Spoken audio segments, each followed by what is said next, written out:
I've been here since day one the president was. And one of my really big regrets is since 2018, I've been advising him on the ICC.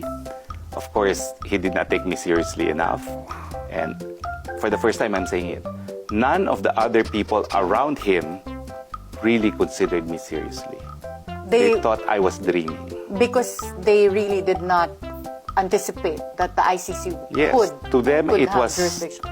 It was not something that they could even fathom, because when they were in law school, it was unthinkable to have an ICC to begin with. Okay, well, at least one of them has already apologized to me and said we should have taken you more seriously. And but one of my regrets with not being able to advise the president now is I could imagine he's very confused because what he knows is Philippine law. And he cannot fathom, for instance, how could I be in jail now, not even knowing what the evidence is against me? Because in the Philippines, before an information is filed in court, you go through preliminary investigation. Exactly, that's why I was telling you earlier. You have to produce all the evidence ahead of time. So you go to court knowing already what you need to rebut, no? Of course, he cannot appreciate that, especially since he was a former prosecutor.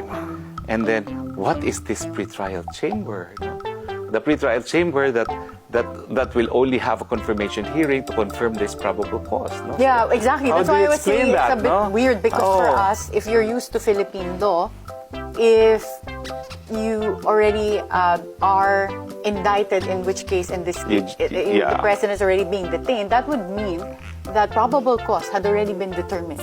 Yes. So in this case, parang reverse na kulong because it's ka na, only reasonable, pang... reasonable grounds to believe. That's the basis for the warrant of arrest.